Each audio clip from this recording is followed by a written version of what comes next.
Ethan huddled on the sidewalk, the cold wind slicing through his jacket. In his hands, he held a foil-wrapped burger, but the food offered little comfort. Across the street, a man and a woman emerged from an upscale Italian restaurant. The man, Caleb, wore a dark nylon trench coat, his smile gentle. The woman was elegant in a white wool coat, her movements poised. They stood for a moment, their farewell brief and polite. Ethan watched until they parted ways. Then he stood, tossed the half-eaten burger into a nearby trash can, and wiped his mouth with the back of his hand. Caleb noticed him from across the street and began to walk over, his expression unreadable. When he reached Ethan, a familiar, easy smile graced his lips. He asked if he'd been waiting long. Ethan shook his head, claiming he'd just arrived, a lie to cover the 2 hours he'd spent in the freezing cold until his feet went numb. The car's heater was a welcome blast of warmth. Ethan stared out the window, his fingers toying with the power window switch. He wondered aloud, with deliberate casualness, if this one had worked out. Caleb's hands tightened on the steering wheel, but he remained silent. Ethan filled the quiet, remarking that she seemed graceful and a good match. He added the praise with a forced sincerity. At their apartment, Ethan went straight to the shower, letting the hot water bring life back to his frozen feet. When he emerged, toweling his hair, Caleb was on the couch, engrossed in a thick law textbook. Caleb glanced up, a corner of his mouth lifting. He told Ethan to come over so he could dry his hair. Ethan didn't refuse, settling on the couch beside him. The warmth of Caleb's large hands massaging his scalp was like a spring breeze. The familiar scent from the crook of Caleb's neck made Ethan's throat tighten. He blurted out a question about whether they would sleep together tonight. The words felt clumsy and ill-timed. He quickly looked down, adding that it was fine if they didn't, especially if Caleb was starting something with her. Caleb switched off the hairdryer and ruffled Ethan's hair. Before Ethan could react, Caleb's lips were on his. It wasn't a gentle kiss. He bit at Ethan's lip as his hands worked to remove his clothes. The couch proved too restrictive, so they tumbled onto the bed. Afterward, Caleb carried him to the bathroom and cleaned him with painstaking care. Ethan leaned against his chest, the steam making his thoughts hazy. He knew he was about to fall asleep. He clutched at Caleb's hand, his voice a mumble, asking again if things had worked out with her, if they were together. His eyelids felt impossibly heavy. Just before sleep claimed him, he heard Caleb's quiet voice. "Go to sleep. It's nothing." He thought, just for a moment, that his dreams would be sweet that night. His name was Ethan, and the other's was Caleb. The first time Ethan had met him was in their junior year of high school, after he had transferred into the advanced placement program. Caleb was the class president. He was the one who helped Ethan get his textbooks, fill out the registration forms, and navigate all the tedious administrative details. He was kind, popular, and his name was always at the top of the honor roll. A model student, a perfect leader. But Ethan couldn't stand him. His smile felt manufactured. The other students in the program ostracized Ethan, but he didn't care. Caleb, however, always stepped in to smooth things over. He was nice to everyone, which, in Ethan's view, meant he wasn't truly nice to anyone. The constant, gentle, good guy facade was something Ethan just couldn't bring himself to like. The boys in their class disliked Ethan for reasons they could understand. He had a reputation. He cycled through girlfriends, a new one every week, sometimes every month. He accepted anyone who asked. If a girl was forward enough to suggest they sleep together, he would nod. His good looks had turned him into a kind of commodity, a status symbol for girls to claim. Saying they had been with Ethan became a boast. It made his name infamous throughout the school. Few people knew that he had once refused. A girl from a standard-level class had pursued him for a long time, always buying him breakfast, but he'd never agreed to a date. One day, in a quiet stairwell, she gathered her courage and confessed her feelings. He had turned her down. The girls he was with, it was all casual, no emotions involved. But this girl was sincere, and he couldn't accept that. She cried, asking if it was because she wasn't pretty enough. He shook his head. He told her she was a good person, and that he wasn't good enough for her. He told her not to like him, that she deserved someone better. She left, confused but no longer crying. After she was gone, Ethan sagged against the wall, crouching in the stairwell. He had been talking about himself. He was living a reckless life, a mess of a person. When he looked up, he saw Caleb sitting on the steps, a stack of papers in his hand. It was impossible to know how long he had been listening. Caleb wasn't embarrassed. He simply smiled and greeted Ethan as if they were old friends. Ethan's mood was already foul, and seeing that perfect smile made him snap. He scowled and muttered that Caleb was such a fake. After that incident, Caleb acted as if nothing had happened. The boys in class continued to give Ethan a hard time, tripping him during basketball, reporting him to teachers for minor infractions, even throwing away his homework. Ethan didn't care, but Caleb always defended him. Ethan couldn't figure him out. That week, during the election for outstanding class leader, everyone voted for Caleb. The girls thought he was handsome and considerate. The boys praised his good nature, citing how he even stood up for someone like Ethan, who was a blight on the school's reputation. The teacher, standing at the front of the room, couldn't help but praise him in front of the entire class. Caleb just smiled, and while helping the teacher carry a stack of homework, he told her that he had no special abilities. It was his classmates who took care of him. The whole class stared at him with admiration, their affection for him growing even stronger. Ethan just wanted to take off his shoe and throw it at Caleb's face. Later, Ethan had the satisfaction of seeing that mask slip. The district superintendent was visiting, and the school needed to put on a show. A group of boys, Ethan included, were drafted to perform in a cheesy spirit rally dance. Rehearsals ate into their class time, their meals, their sleep. There were 3 things Ethan despised in his youth: rigid rules, insincere people, and this kind of pointless formalism. After a couple of days, he dropped a complaint letter into the principal's suggestion box. At the box, he found a cream-colored envelope already inside. The letter's main point was the same as his, but it was argued with logic and eloquence. Ethan admired the author's strong handwriting and sharp prose. The next day, he went back to the suggestion box. After dropping in another letter, he turned a corner and came face to face with Caleb, who was holding an identical cream envelope. The model student was also writing complaint letters.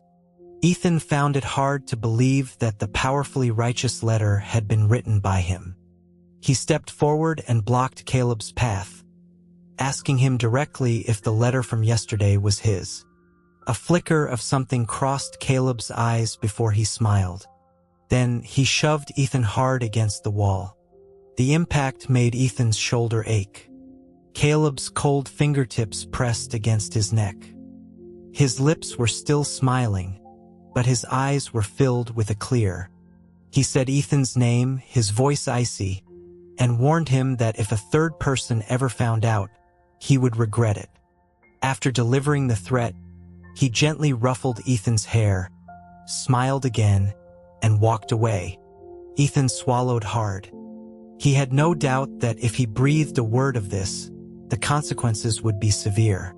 Not that he had any intention of telling anyone. He wasn't a gossip, so the matter was dropped. Ethan went back to his string of girlfriends and his aimless existence. Caleb went back to being the perfect class president, collecting accolades. Two parallel lines.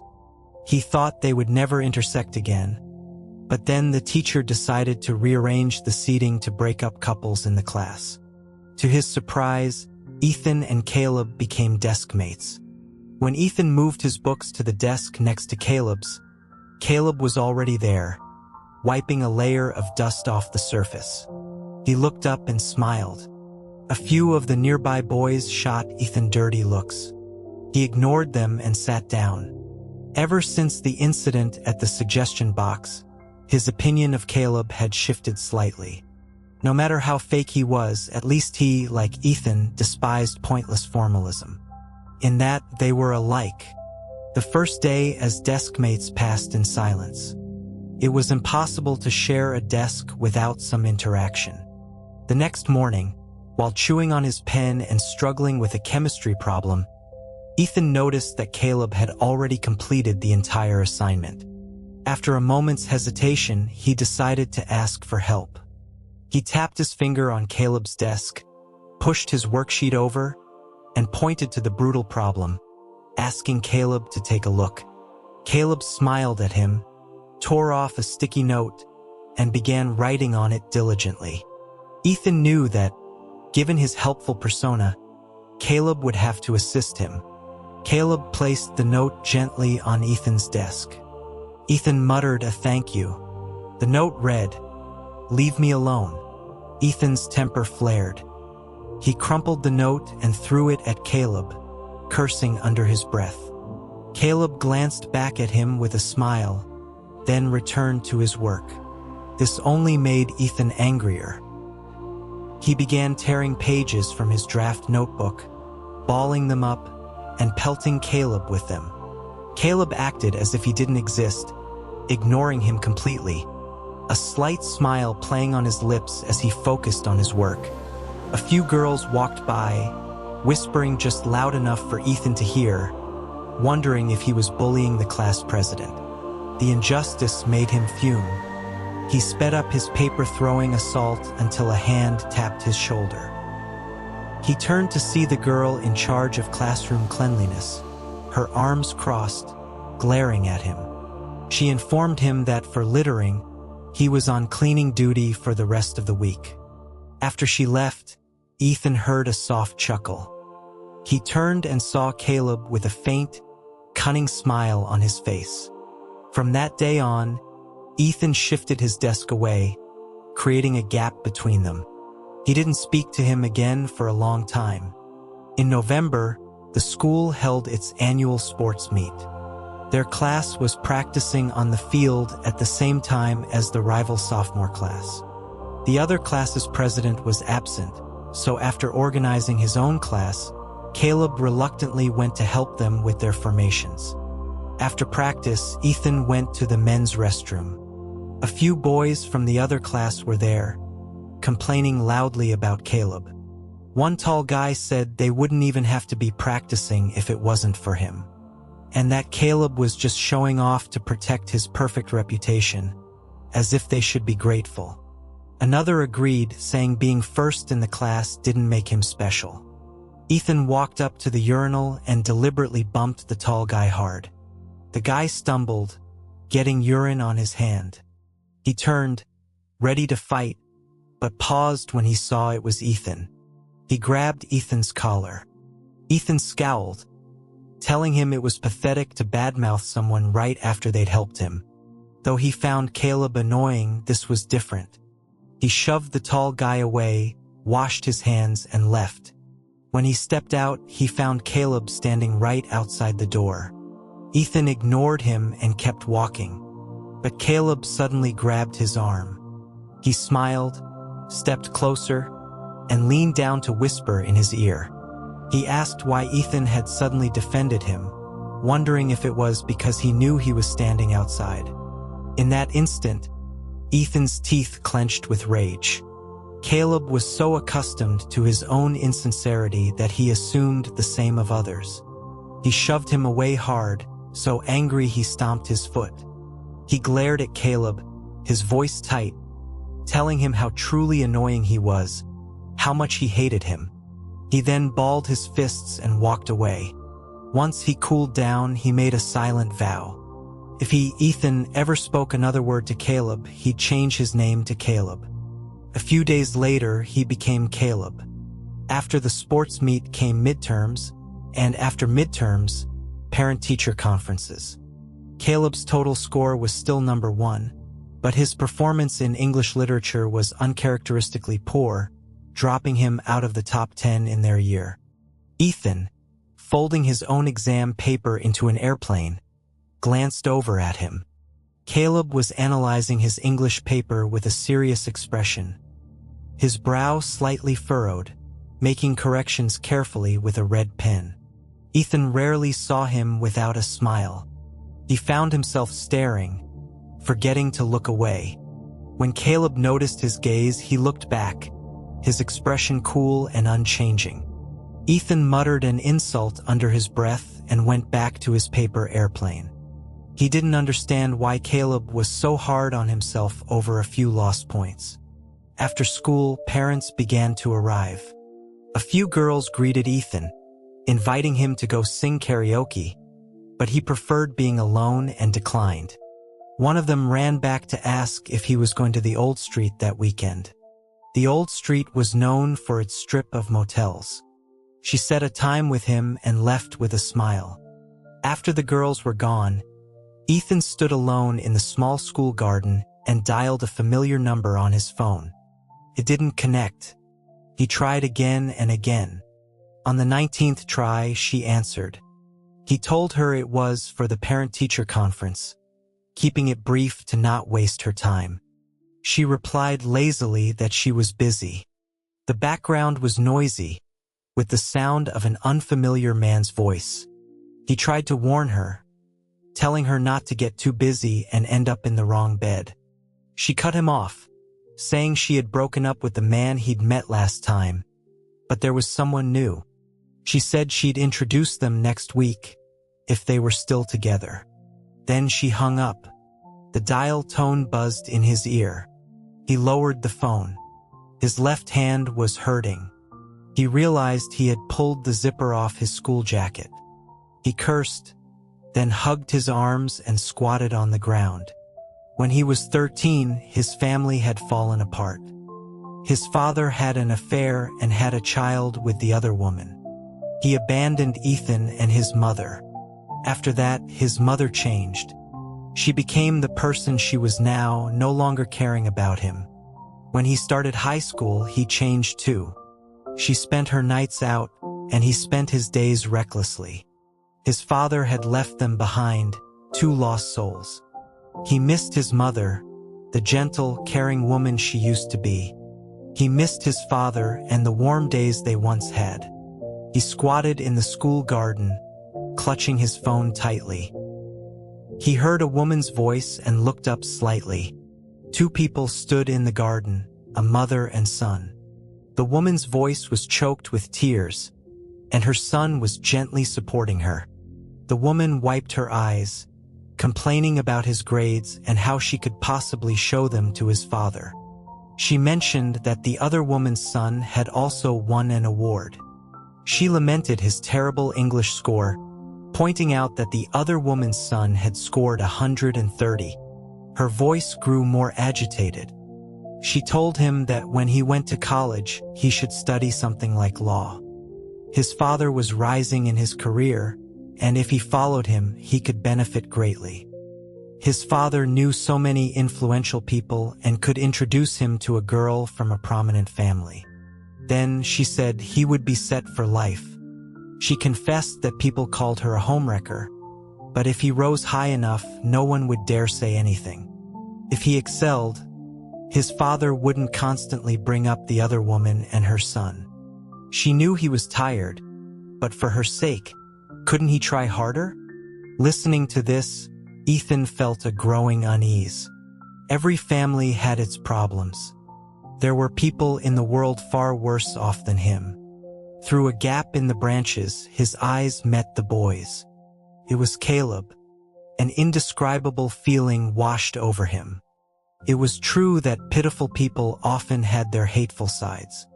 Caleb smiled every day, playing a false role, living for his mother. Ethan wondered if he ever got tired.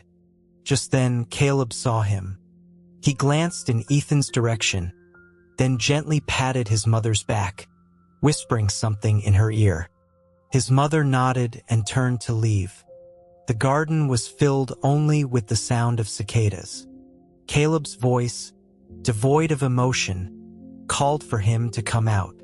Ethan pushed himself up slowly from his squatting position. Caleb walked calmly towards him. When he was close, he suddenly grabbed Ethan's collar and slammed him against the trunk of a tree behind him. Ethan's back hit a protruding knot on the old tree, a sharp, searing pain shooting through him. Caleb's lips were still turned up in a smile, but his eyes were ice cold. His fingers tightened on Ethan's collar as he leaned in, his tone dripping with sarcasm, asking if he enjoyed eavesdropping.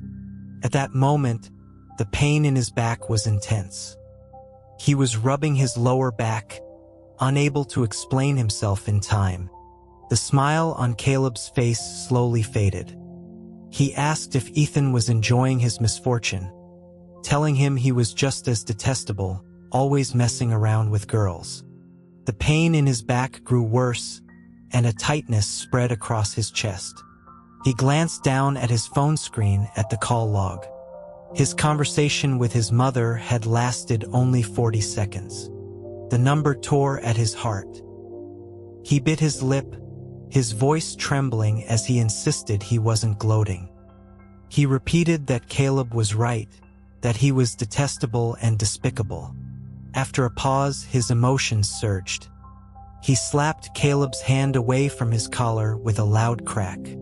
He yelled at Caleb, asking who he thought he was, shouting that his own father had cheated, that his own family was a mess. He demanded to know if Caleb thought he was the only one with problems, pointing out that at least his mother came to parent-teacher conferences while his was God knows where. He hadn't meant to eavesdrop. He called Caleb annoying for being so fake and assuming everyone else was a jerk too. Caleb was stunned. He stood motionless, seemingly at a loss. Ethan found his dazed expression almost funny, but he didn't laugh because he saw a drop of water fall from his own chin to the ground.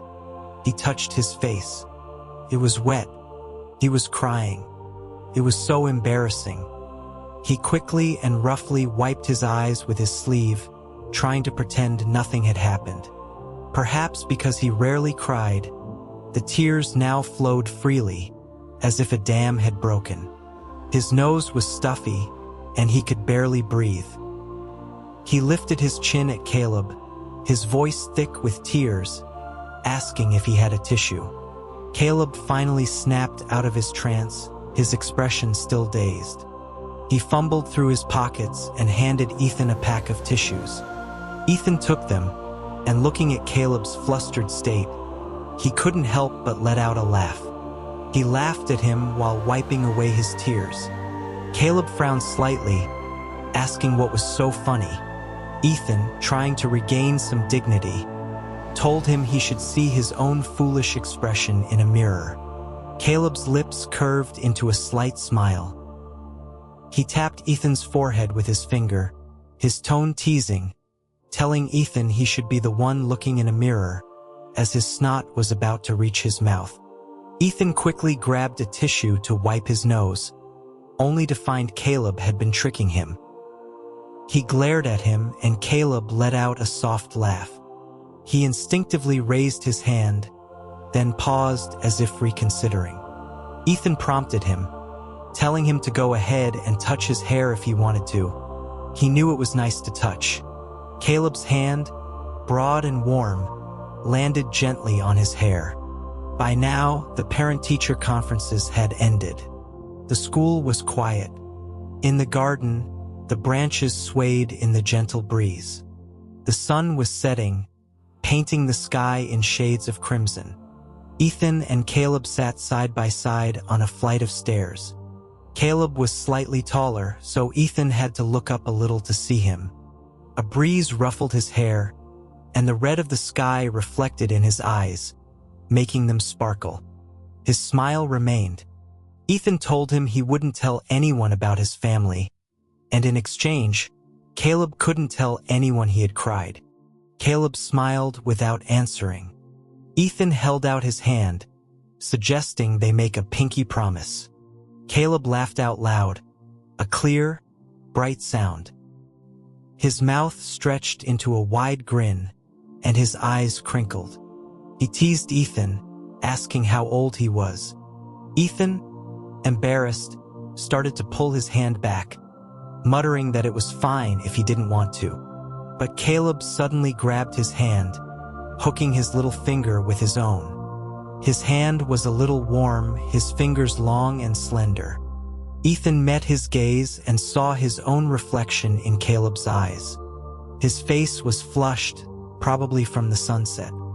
The afterglow of the sunset spread like a watercolor painting, bathing them in a soft light. Their shadows stretched long on the stairs, merging at the bottom as if they were leaning shoulder to shoulder. Things were a bit awkward. Ethan sat next to Caleb, a chemistry worksheet in his hand. Only 2 blanks on the complex inference problem were filled in. Yesterday in the garden, he and Caleb had buried the hatchet. Maybe something else had changed too, something a bit like friendship. So he should be able to ask him for help with the problem. But he didn't know what to call him. Caleb felt too formal and class president too distant. He needed something polite but friendly, something that showed his goodwill. After some thought, he poked Caleb's arm with his finger. Caleb put down his pen and looked at him with a smile.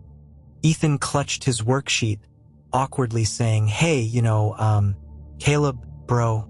Caleb burst out laughing. It was a crisp, clear laugh, his long eyelashes fluttering. He covered his face with his hand, his laughter growing louder. People in the class started looking their way. Ethan's ears turned red, and he lowered his head in embarrassment. He heard a girl whisper that she had never seen the class president laugh so happily. He looked up at Caleb, who was still laughing heartily, his eyes crinkling at the corners. It was true. Ethan had never seen him laugh like this either. Knowing his secret from yesterday made him feel a little smug. It seemed Caleb only showed his true self around him.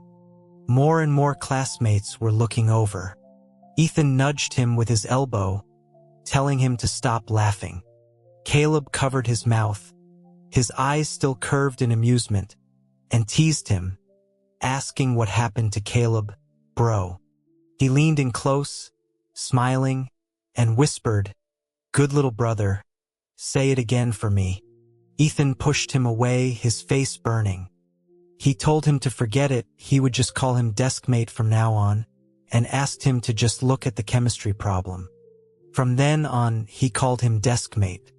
Ethan and Caleb grew closer. The turning point was when their homeroom teacher took a week off, leaving all the class duties to Caleb. Every day at noon, Caleb had to stay behind to supervise the students on cleaning duty and record class participation. Ethan, a loner, usually just grabbed a quick bite for lunch. When he returned to the classroom after eating, Caleb would still be at his desk, sorting through paperwork. The classroom was empty. Ethan saw him frowning, looking tired and annoyed. It suddenly occurred to him that Caleb probably didn't want to do any of this. He looked exhausted. Everyone saw his achievements, but no one saw the effort behind them. On impulse, Ethan dashed to the school's vending machine area, battled his way through a crowd of underclassmen, and managed to snag the last bean paste bun. When he returned, Caleb was rubbing his temples while writing something. Ethan casually tossed the bun onto his desk. Caleb looked up, his brow furrowed with fatigue, but he still managed to smile. Ethan said nonchalantly that it was a buy-one-get-one free deal. Caleb thanked him, quickly unwrapped the bun, and took a large bite. Ethan felt that if he didn't eat something soon, he might just collapse. He grabbed the papers from Caleb's desk, glanced at them, and asked if he just needed to copy them down. Caleb, swallowing his food, tried to stop him, telling him to rest and that he could handle it himself. Ethan brushed his hand away, telling him he couldn't handle crap on his own. It took them the entire lunch break, but Ethan and Caleb finally finished the pile of pointless paperwork. Afterward, Ethan slumped onto his desk, complaining that his hand was sore. Caleb mimicked him, resting his head on his desk, facing him, and agreed. He thanked Ethan. They were face to face, so close Ethan could hear him breathe. His eyelashes were long and distinct, his eyes bright as he looked at Ethan. Feeling uncomfortable, Ethan turned his head to the other side, showing him the back of his head.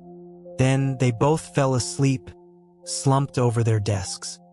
He remembered the poplar trees outside the window rustling in the wind, the lazy afternoon sun filtering through the glass, casting dappled shadows on the windowsill. During that week their teacher was away. Ethan bought lunch every day and stayed behind to help Caleb with the paperwork. Sometimes it was instant noodles, sometimes bread. He had to buy a lot because Caleb, though not picky, had a huge appetite. When they had energy, they would chat. When they were tired, they would just sleep at their desks. Ethan secretly brought his MP3 player, and they would share a pair of earbuds, passing the lunch hour like that. When the teacher returned, Ethan found himself wishing she hadn't come back so soon, even though he hated the paperwork.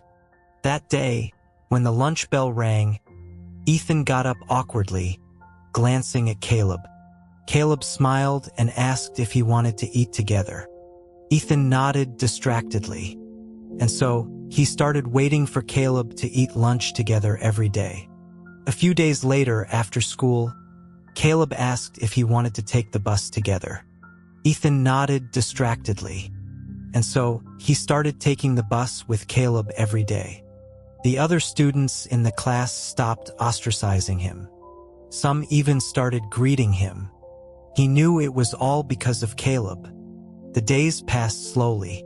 When class was boring, Ethan liked to sneak snacks. He couldn't enjoy it alone, so he would drag Caleb, the good class president, into his scheme. At first, Caleb was reluctant and would try to stop him. But their seats were in a secluded corner. Ethan would use a book to shield their faces and stuff bugles into Caleb's mouth. Eventually, under Ethan's persistence, Caleb gave in. They would often be crunching away, their cheeks puffed out. Caleb was a bottomless pit. He could eat a whole box of bugles by himself. Their favorite time to snack was during physics class. The physics teacher was an old man who looked like Piglet from Winnie the Pooh and gestured wildly when he spoke, which was quite endearing. Ethan would secretly draw cartoons of him in his textbook in various poses. Whenever the teacher made a gesture that matched one of his drawings, Ethan would nudge Caleb and point it out. Caleb would often look at him with a resigned expression, sometimes tapping his hand with a pen like a responsible class president reprimanding him. But when he turned away, Ethan would see him covering his mouth, trying to stifle a laugh. Ethan bought 4 boxes of snacks, filling the space by his feet, just to feed his deskmate. By the time Caleb had eaten them all, several months had passed. Winter arrived quietly. In the winter, students avoided the science labs because they were too cold. But Caleb loved to spend his time there, staying through the entire lunch break. During every chemistry lab, his eyes would light up. He loved tinkering with the glassware. Ethan, who hated the cold, would wrap himself in his coat, shivering and rubbing his hands, keeping him company. Caleb told him to go back to the classroom, but Ethan just shook his head. When Caleb said it was cold, Ethan replied that he liked the smell of ammonia. Caleb sighed softly. Caleb enjoyed growing crystals and had a whole row of sparkling creations lined up. One day, while touching the various small objects, Ethan suggested that since he loved chemistry so much, He should major in it for college. When he turned around, he saw Caleb's hand, holding a flask, freeze mid-air. Caleb lowered his eyes, his tall frame suddenly looking a bit lonely. Ethan pressed his lips together. He knew about his family situation. Caleb couldn't do what he wanted. He couldn't even be his true self. He probably wanted to be lazy and have fun too. But he had to be the class president day after day and get the top scores year after year. He was only a teenager, yet he carried the heavy weight of his mother's expectations, the responsibility for her happiness. Ethan tried to change the subject. He pointed to a particularly large piece of copper sulfate and said the blue one looked nice, and he wanted one. Caleb looked up, a small smile on his lips, asking if he was planning to stuff that huge chunk into his pocket and take it home. Ethan was speechless. Caleb laughed softly, walked over, and ruffled his hair. He promised to give him one in a couple of days, one he could carry with him. Ethan just grunted in agreement. The sky outside was overcast. A cold wind beat against the windows, the trees bare. Ethan sat on a stool, rubbing his sleepy eyes, and lazily rested his head on the lab table. Caleb came and sat next to him, smelling of chemical reagents. Ethan usually hated that smell during chemistry class, but now he suddenly found it pleasant. He rested his head on the table, facing Ethan. In the classroom, they often rested like this, face-to-face, talking or sleeping. Sometimes Caleb would tease him, saying he drooled in his sleep. Ethan had fallen for it a few times, waking up in a panic to wipe his mouth, only to see Caleb grinning at him. Here in the lab, the stools were much closer than their desks in the classroom, with almost no space between them. When Caleb leaned down, their arms and legs touched. It was warm. The lab didn't feel so cold anymore. His face was so close Ethan could see his own reflection in Caleb's eyes and feel his breath. Caleb said his name softly, his voice brushing against his ear. Tickled. Ethan buried his head in his arms and mumbled a soft hum. Caleb asked if he knew the phrase, "A gentle tide rises with the warm waves." Ethan's literature grades were terrible. He had never heard of it. He grumbled, asking what kind of nonsense phrase that was.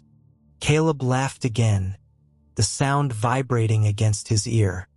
Ethan shrank back, covering his ears with his arms, telling him to stop laughing.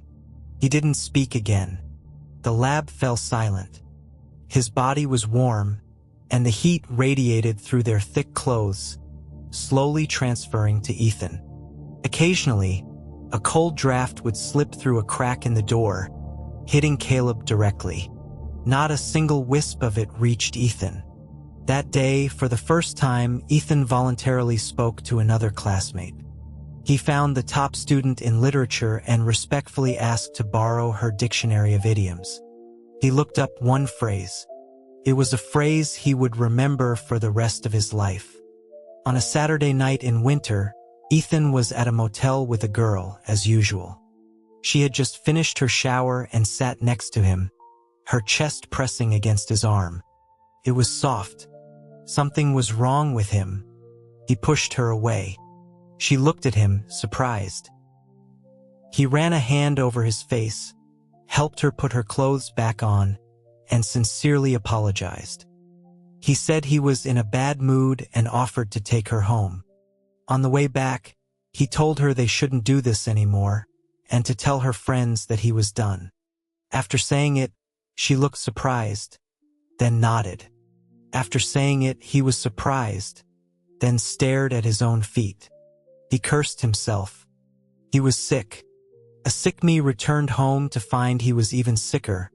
He had forgotten his house key. After some hesitation, he called his mother. He dialed over 20 times before she finally answered. He told her he didn't have his key. The sound of men and women laughing came from the other end of the line, like a party. The line went dead. A message came through on his phone. She had transferred him $1,000 with just 3 words. Stay in a motel. He clenched his phone in frustration and kicked the security door hard, the sound echoing in the hallway. In his anger, the phone slipped from his hand and fell through the gap in the staircase, landing with a thud. When he went downstairs to find it, it was shattered. He looked up at the closed door, then down at his broken phone. He took a deep breath, stuffed his hands in his down jacket pockets, and headed out into the cold. Dusk had fallen, and the moon was dim. Snowflakes began to drift down, swirling under the streetlights. The streets were nearly empty, the trees bare, their branches covered in snow. For a moment, it felt like he was the only person in the world. He walked aimlessly, his breath forming clouds of mist, his legs numb from the cold. When he came to his senses, he found himself at a bus stop. It was the only one near his house, the same one where he and Caleb got off every day after school. Caleb's house was nearby. Suddenly, he had a strong urge to see Caleb. They had just seen each other yesterday. It was Friday and they had a chemistry experiment. They were partners, and Caleb had scolded him for being too careless when pouring concentrated sulfuric acid, holding his hand and inspecting it for a long time. During lunch break yesterday, he had smilingly taken a jacket out of his desk and draped it over Ethan's shoulders, saying he had too many clothes and brought an extra one. Just before school ended yesterday, he had filled a cup with boiling water for him, telling him to hold it on the way home to keep his hands warm. He really wanted to see Caleb. He looked up at the sky, a snowflake landing on his face. He touched it with his fingertip, and it melted. He exhaled, the warm air turning into a white mist, which then vanished. A tightness formed in his chest. He suddenly clenched his fists and shouted at the sky. Caleb. After shouting, his heart pounded in his chest. A surge of emotion washed over him. He cupped his hands around his mouth like a megaphone and continued to shout Caleb's name, asking where he was, shouting for everyone in the nearby buildings to open their windows and see who Caleb was. The more he shouted, the more exhilarated he felt. He jumped up and down, yelling, "Caleb, get out here. Caleb." A hand clamped over his mouth. The person behind him was tall and broad-shouldered, trapping him in an embrace. He was completely enveloped in his arms. The person's hands smelled faintly of chemical reagents. A clear voice, laced with a hint of laughter, sounded by his ear. "Stop shouting. I heard you." He leaned back against his chest, tilted his head up, and met Caleb's smiling, crinkled eyes. Caleb looked down at him, his face close, his bangs brushing against Ethan's forehead, tickling him. Ethan's face grew hot, and he quickly struggled out of his embrace. Caleb ruffled his hair, his hand a little cold, and asked what he was shouting for. His whole body felt like it was on fire. He turned his head away, stammering that he was just shouting. Then he noticed a grocery bag in Caleb's left hand. He must have just come from the store. Caleb. Caleb, he called his name again. He was still smiling. Ethan's face burned. He awkwardly scratched his palm with his nail, his eyes darting elsewhere. He asked Caleb if he could. Caleb interrupted with a smile, tapping his forehead. "Want to come to my place?" Ethan nodded distractedly, rubbing his nose. "Well, since you invited me, I guess I'll come." They walked side by side, each holding one handle of the grocery bag. The snowflakes under the streetlights sparkled like tiny diamonds, and a faint moon hung in the dark sky. The desolate winter night suddenly felt pure and beautiful. When they reached his house, Ethan stood awkwardly at the door, shuffling his feet, hesitant to go in, stealing glances at Caleb. Caleb seemed to see through his discomfort and explained, "I live here alone. Come on in."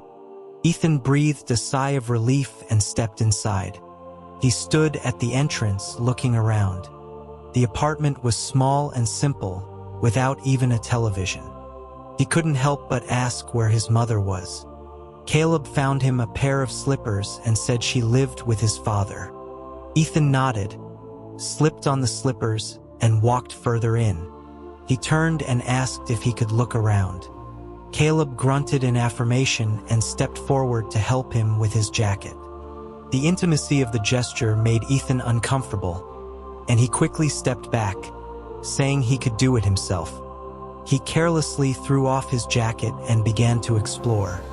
The kitchen was filled with food, and the refrigerator was stuffed to the brim. Ethan's eyes widened, and he couldn't help but mutter, "You really can eat." He turned to look at Caleb but found he hadn't heard. Caleb was carefully hanging up his jacket, smoothing it out. Ethan then went to his bedroom. Opening the door, he was startled. The room was piled high with books, stacked tall. Unfinished worksheets were spread across the desk. A class roster with everyone's phone numbers and birthdays was taped to the wall. A daily schedule was filled with dense writing. The room felt suffocating. He didn't know how Caleb managed it. He suddenly understood why there was no television. It wasn't that he didn't want to watch it. It was that he couldn't. With heavy steps, he walked back to Caleb, who was tidying up the kitchen with practiced ease. Ethan gently poked the back of his neck. Caleb flinched and rubbed the spot where he had poked, turning to him with a smile, asking what was wrong. Ethan just looked at him silently. Caleb tapped his forehead. "What are you looking at me for?"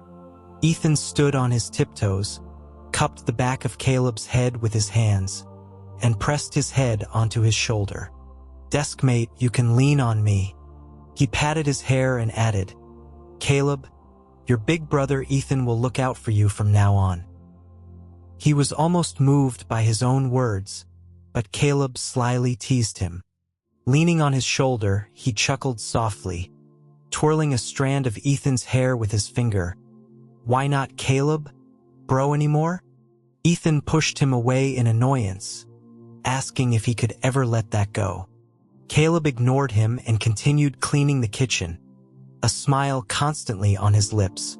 After showering that night, Caleb brought out 3 thick blankets.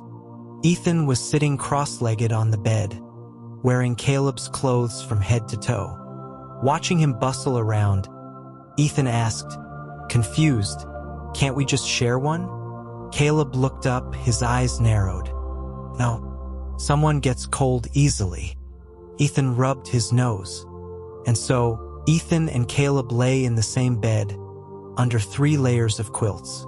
Before falling asleep, Ethan clutched the quilt, watching the rise and fall of Caleb's chest, like the tide. "Deskmate, are you asleep?" he asked. "No." Caleb tucked the quilt in for him. "Caleb," he replied with a soft hum. Ethan didn't know what to say. He just wanted to say his name. Then, he subconsciously told Caleb that he had broken things off with those girls. Caleb didn't make a sound, but Ethan knew he understood. He asked if Caleb still looked down on him. Suddenly, he felt warmth from behind. A warm chest pressed against his back. Caleb wrapped his arms around him from behind, holding him close. He whispered in his ear, "Ethan, you really hold a grudge. It's been so long, and you're still thinking about that." He touched his forehead with his palm, brushing his bangs away. "Go to sleep." Feeling his warmth, Ethan drifted off to a cozy sleep. When he woke up the next day, he was face to face with Caleb. Their noses were touching, and their limbs were entangled. Coincidentally, they both opened their eyes at the same time. Not so coincidentally, they both had morning wood. He felt something hot against his thigh and knew his own groin was also hot. They sprang apart like 2 released springs. each grabbing a blanket to cover themselves. Then they awkwardly got dressed, awkwardly washed up, awkwardly ate breakfast, and awkwardly made small talk. They pretended to forget what had happened. As it turned out, people do forget embarrassing things. By the time school started on Monday, Ethan and Caleb seemed to have forgotten the awkwardness of that morning. Everything seemed to be back to normal, and everything seemed to have started being abnormal. For example, Ethan could no longer remain calm when Caleb was close to him. For example, Caleb could no longer casually touch his head. But these abnormalities soon returned to a kind of normal, and life went on. Time flowed by, and a countdown to the SATs was posted at the back of the classroom. One day, the teacher came in with a stack of books and gave each of them a sticky note, asking them to write down their first choice college to post on the wall for motivation. Ethan chewed on his pen, staring at the note in a daze. Then he covered his face with his hand, peeking through his fingers at the desk next to him. Caleb finished writing his quickly. Ethan knocked his pencil case off the desk with his elbow. "Hey, deskmate, you dropped something," he said casually, as he always did. Caleb looked down and bent over to pick it up. Ethan immediately leaned over to his desk and saw the words written on the note. He now knew what he wanted to write. After class, Caleb suddenly grabbed his hand, covering his eyes with his warm palm. Still feeling guilty about what he had just done, Ethan stammered, "What are you doing? Show close your eyes." "Hey, you're already covering them. I can't see." It was completely dark. He heard Caleb laugh. He asked again what he was doing. Caleb told him not to open his eyes. He heard a rustling sound, as if Caleb was taking something out of his pocket. He said softly, "You can open them now." When he opened his eyes, he saw something crystal clear. A thin black leather cord held a small glass vial, which was transparent and gleamed. Inside were small, sparkling blue crystals, finely cut, reflecting the sunlight from the window. It was a copper sulfate crystal.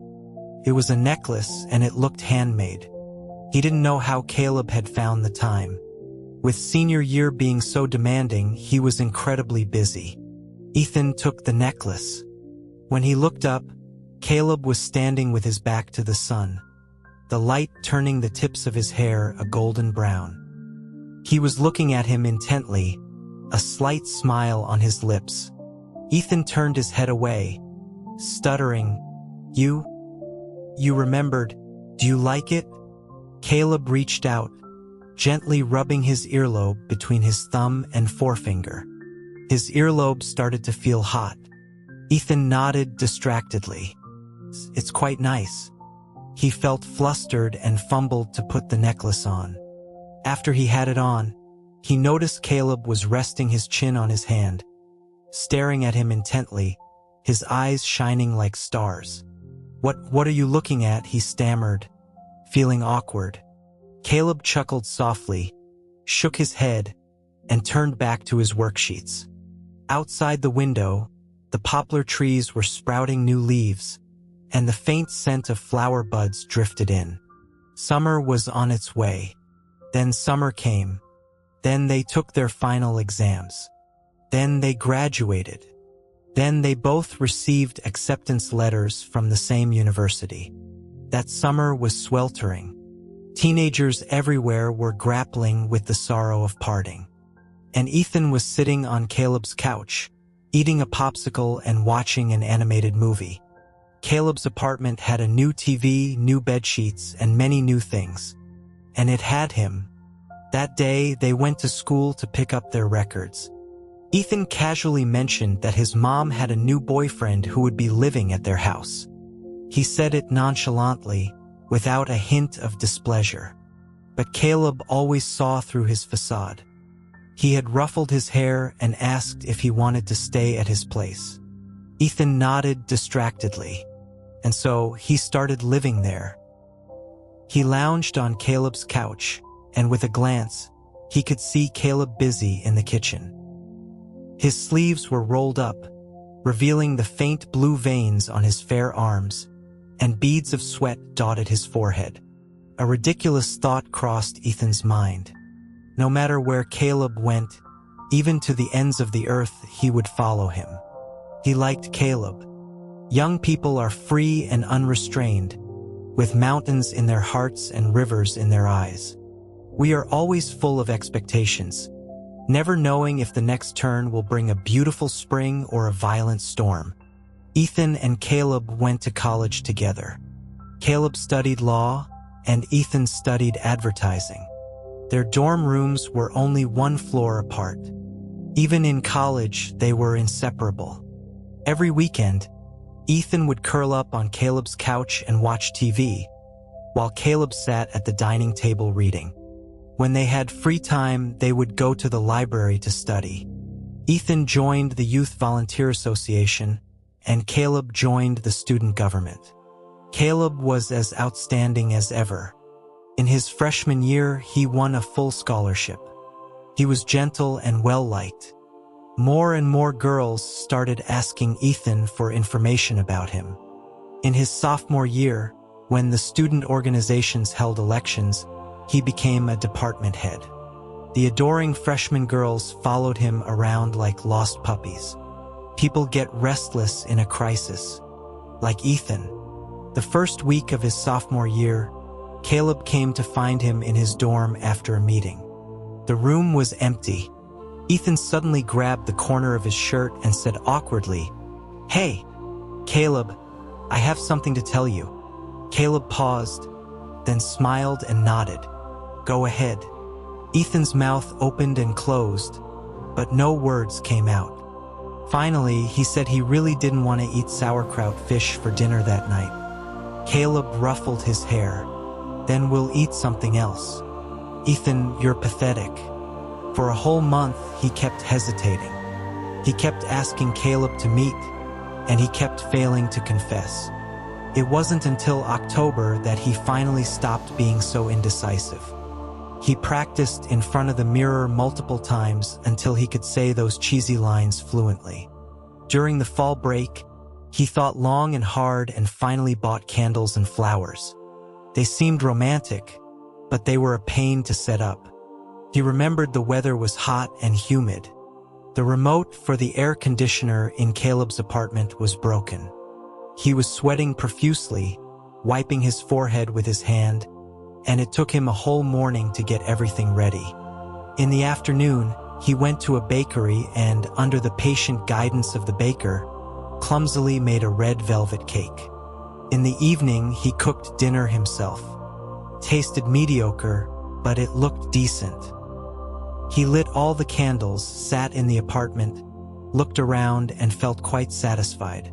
He nervously took out his phone, his palms sweating. After a long hesitation, he finally gritted his teeth and dialed Caleb's number. "Caleb." His voice trembled slightly. Caleb replied. There was a long silence on the phone. Ethan dug his nails into the corner of the table, talking about anything and everything else. "Caleb, the AC remote is broken." "Okay, I'll take a look when I get back." Caleb's voice was gentle. Ethan pinched his thigh hard and said directly, "Hey, when are you coming back?" "A little later. I'm still at dinner." Ethan paused, surprised that he had plans. He looked helplessly at the food on the table. The other end of the line was quiet, not like a department dinner. He asked casually, "Caleb, who are you having dinner with?" Caleb didn't answer. After a long silence, he heard him say, "My mom arranged a blind date." Ethan held the table with one hand and his phone with the other, his voice feigning indifference. "That's rough, going on blind dates at such a young age." Caleb let out a soft laugh, a sound that held a hint of bitterness. Another long silence followed. After what felt like an eternity, he heard Caleb say softly, "We're together now." He said a lot more after that, talking for a long time, but Ethan didn't hear a single word. The blood rushed in his ears, his head throbbed, and the world spun. He didn't remember what he said. By the time his vision cleared, his phone had slipped to the floor. The screen showed his call history with Caleb. His fingertips on his left hand hurt more than his heart. He looked down and saw his nails digging into the corner of the table. They had cracked slightly and were bleeding. He ignored the pain and rubbed his face hard with his palm. Then he slowly got up and cleaned up the mess, blowing out the candles one by one, tearing the flowers apart petal by petal. Soon the room was back to normal. No one knew of his hopeful heart. No one knew of his innocent love. He forced the food on the table down his throat, somehow finishing it all by himself. He went to take out the trash in a daze.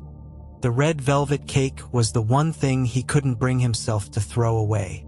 He squatted by the trash can and stuffed the entire cake into his mouth, his cheeks bulging.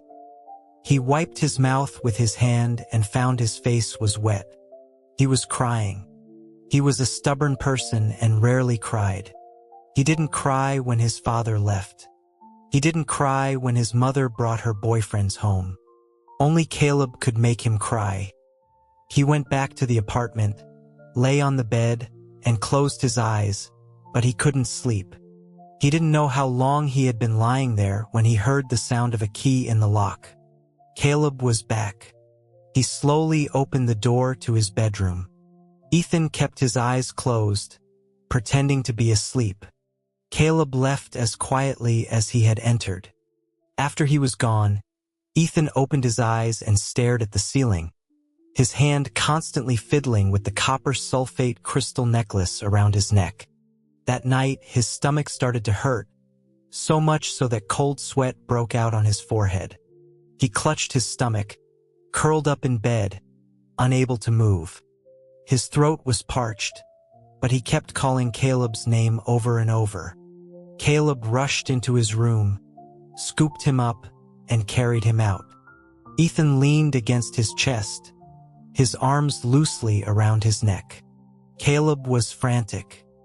He held him tightly, wearing only his pajamas, and ran out, his back soaked with sweat. When he opened his eyes again, he was in a hospital, and 4 drip in his arm. Caleb was holding his hand tightly, his eyes bloodshot, staring at him intently. His hair was messy, and a single whisker had sprouted on his chin. Ethan suddenly laughed, thinking how foolish he looked. Then Caleb got angry, his eyes blazing, his usual smile gone. "You're still laughing?" he said in a low voice. Ethan shut up. Caleb tucked the blanket in for him. "What did you eat yesterday?" Ethan was slightly taken aback. It was already the next day. Had Caleb stayed with him all night? He shook his head. "I don't remember." Caleb sighed softly, muttering to himself, "As long as you're awake." Then he squeezed his hand tighter and rested his head on the edge of the hospital bed. Within a second, he was fast asleep. Now Ethan was sure he had stayed with him all night. He tried to pull his hand away, but Caleb's grip was too tight. He tried a few times but couldn't get free. In the end, he just lay there, staring at the ceiling, and like Caleb, let out a long, quiet sigh. Caleb was in a relationship. Everyone knew about it. The girl was the belle of the literature department, and rumor had it that her father was the chairman of some state-owned enterprise. They were a perfect match. His life didn't change at all. He and Caleb still hung out together. He still lived at his place, still ate with him. It was only when he saw them walking together on campus that a sharp pain would pierce his heart. The girl's name was Amelia. She often ran into him and Caleb together and eventually became familiar with him. She was a genuinely good person, gentle, considerate, and knowledgeable. They quickly became friends. If he hadn't liked Caleb, he definitely would have liked her.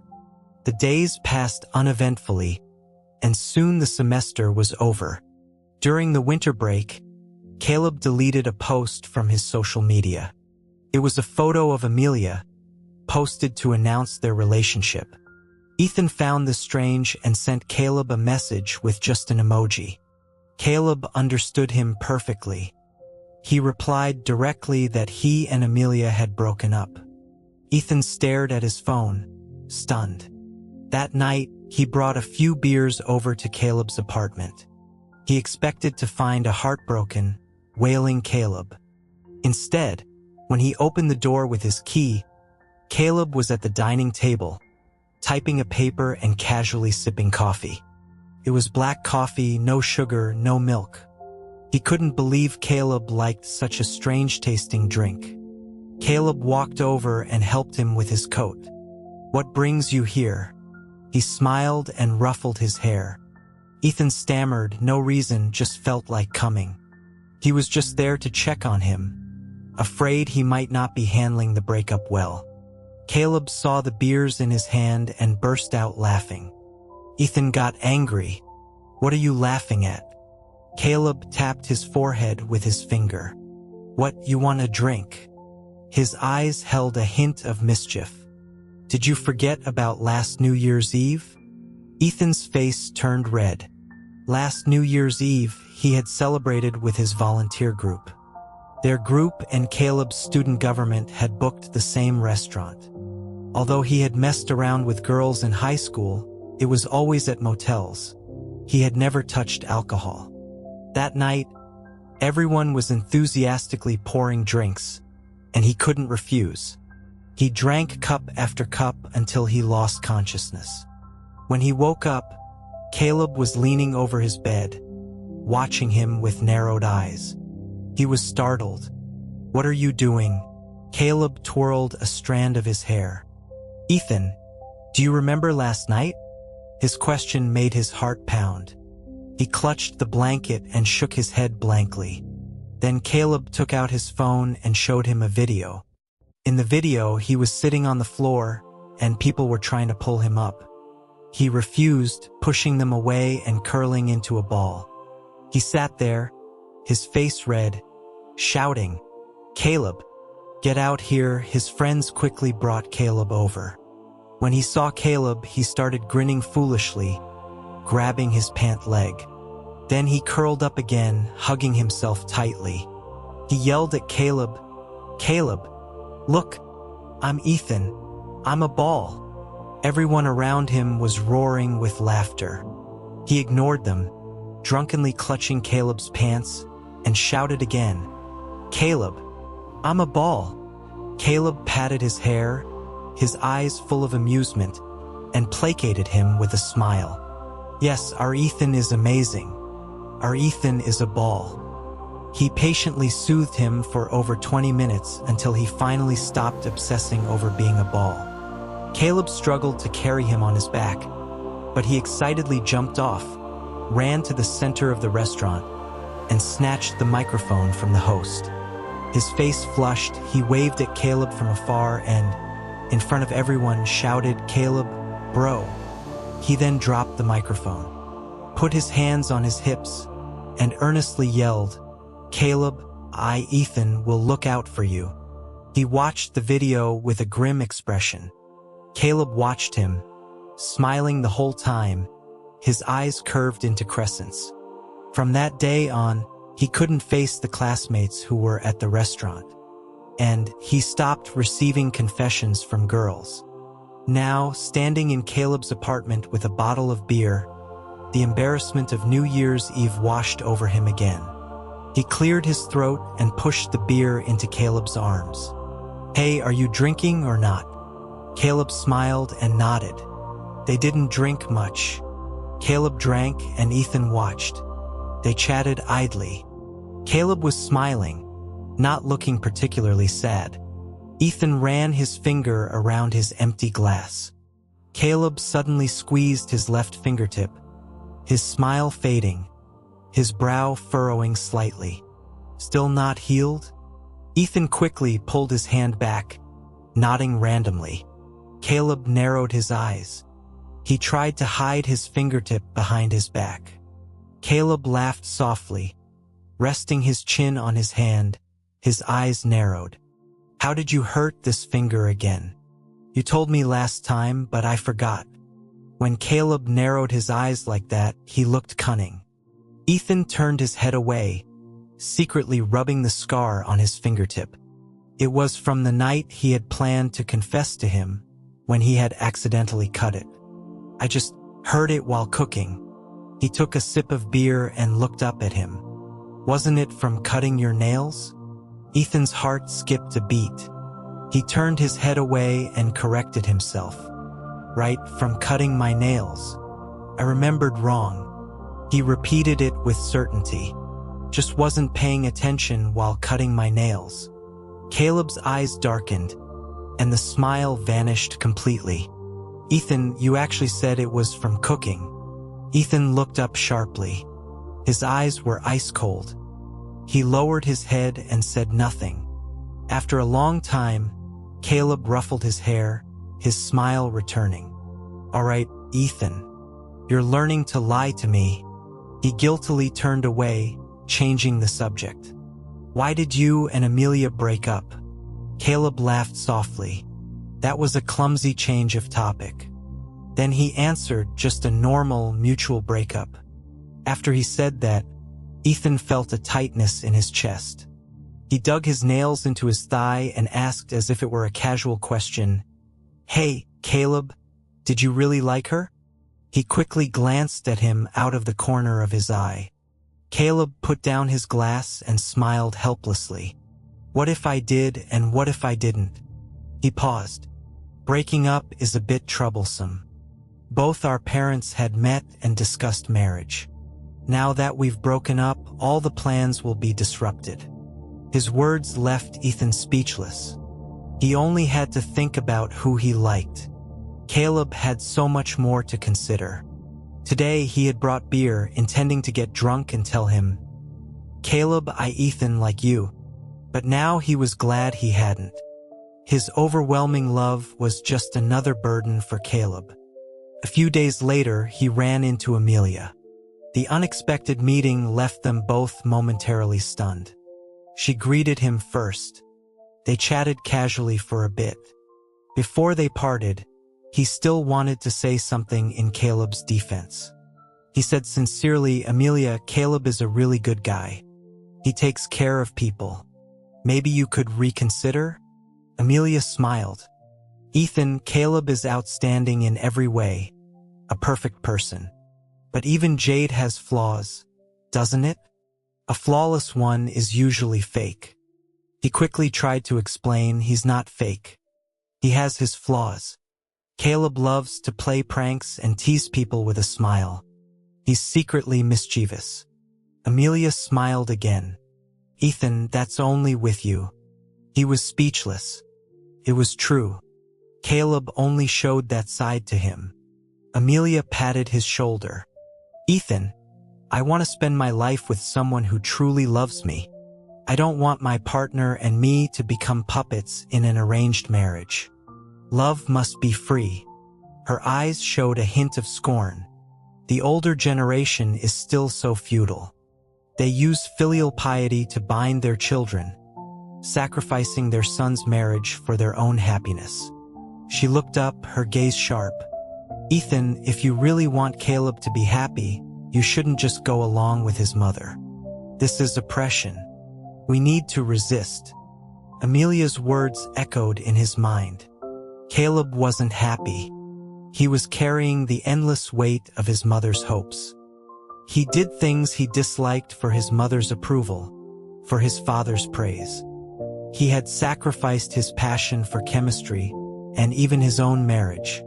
But why should his happiness be bought entirely with Caleb's sacrifice? He walked down the street, lost in thought. He was so preoccupied that he bumped into someone. Sorry, he muttered, looking up and pausing. It's you. The boy in front of him had red hair and was holding a skateboard. It was a freshman from his volunteer group named Leo. He had supervised him on several projects, so they were quite familiar. Where are you heading, senior? Leo asked. To get something to eat. Me too. He looked down at Ethan. Ethan wasn't as socially adept as Caleb, which led to an awkward standoff on the street. After a moment, he tentatively asked, "Together?" He nodded. They found a random restaurant. Ethan sat down distractedly, his fingers constantly toying with the copper sulfate necklace.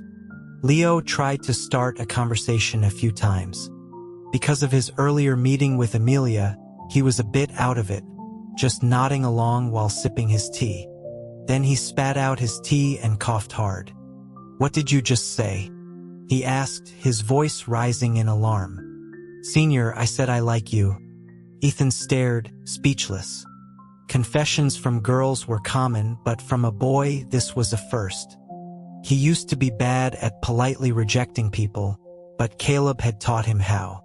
He replied, "Leo, you're a good guy, but I'm not looking to date right now." "Senior, how do you know if you don't try?" He had to be direct. "I like someone else." "But you're not together." He was stumped. Leo continued, "Can't you just try with me? Try dating." No, he interrupted. "What about sleeping together? I can be the bottom." His face flushed red with anger. He glared at him, stammering, "Are you crazy?" Leo fell silent. They finished the meal in silence. Before they parted, he nudged his arm. "Hey Leo, stop being crazy. Find someone else to like." He shook his head.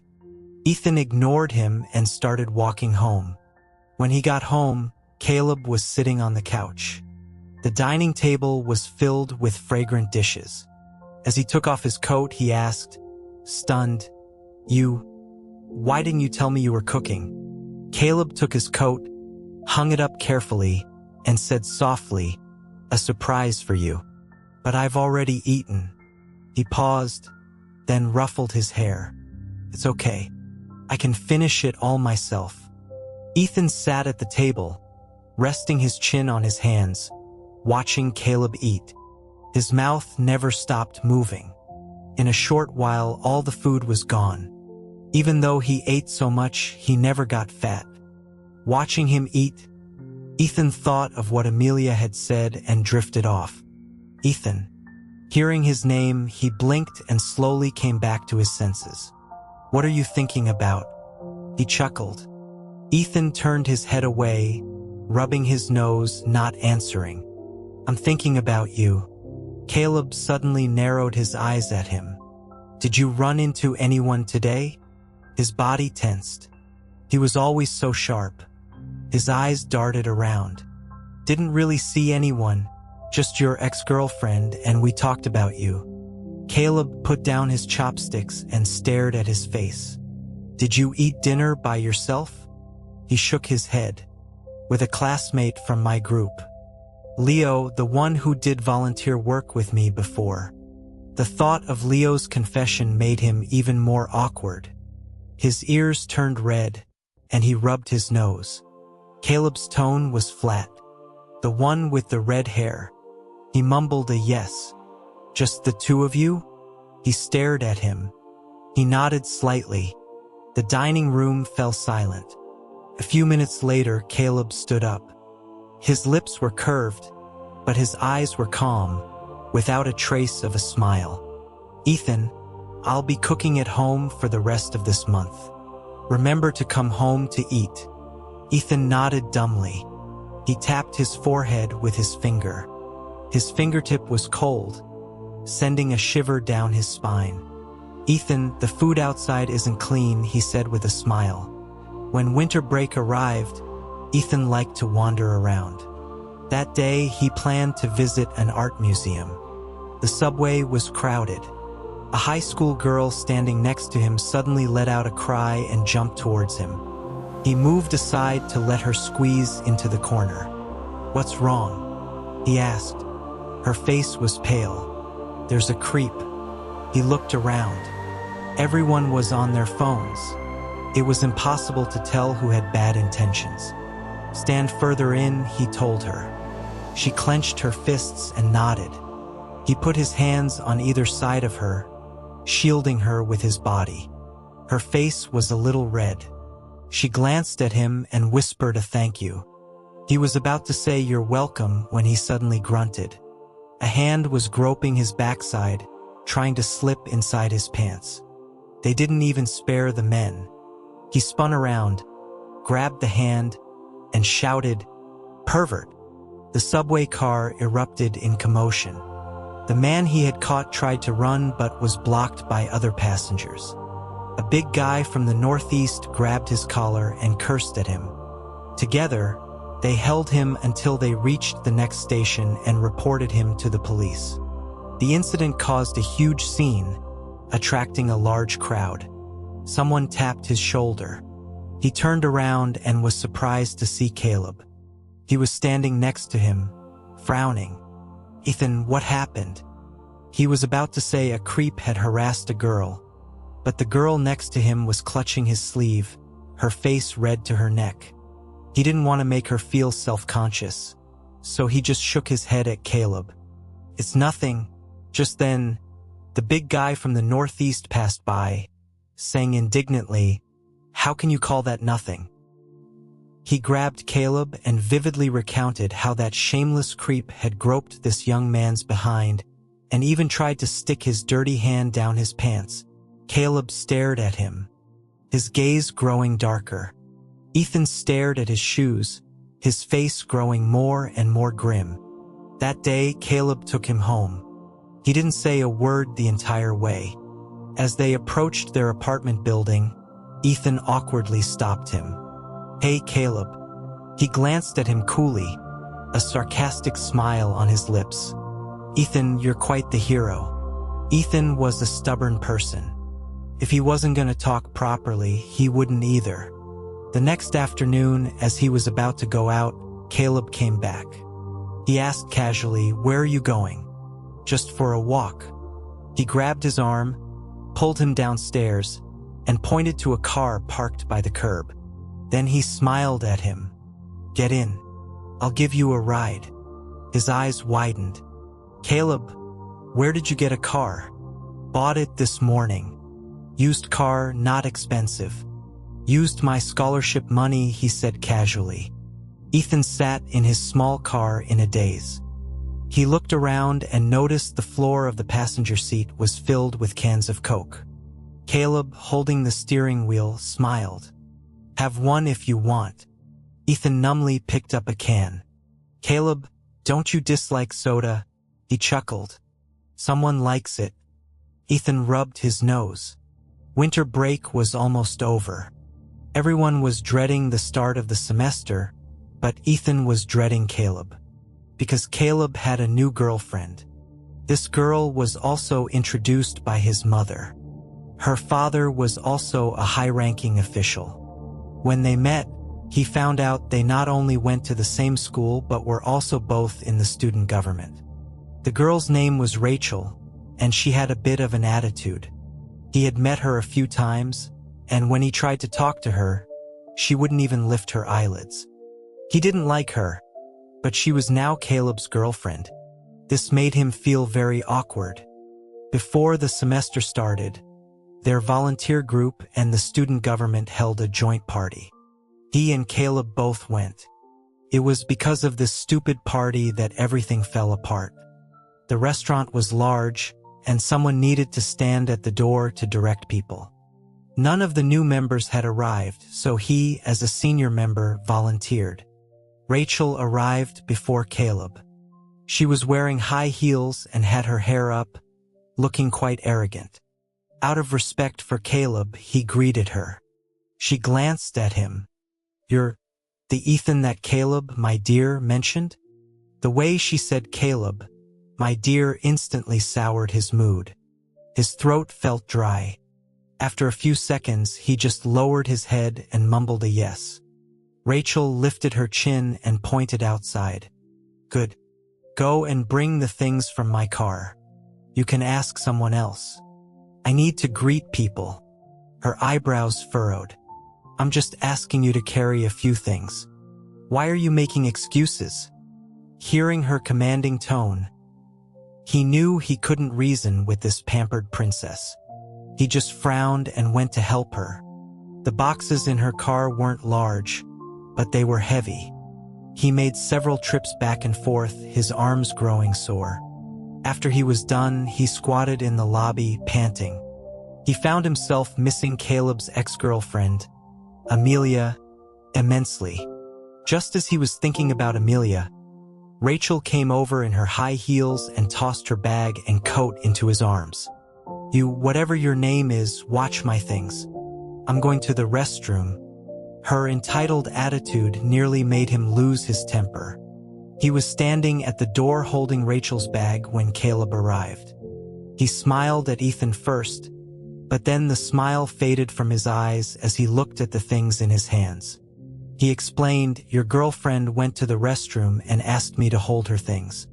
Caleb's brow furrowed. "She asked you to hold them, and you just did? You can't say no?" He was furious. He wasn't the one who wanted to hold them. Caleb reached out his hand. "Let me." Ethan scowled and shoved everything into his arms, saying through gritted teeth, "Control your girlfriend." To his surprise, Caleb chuckled.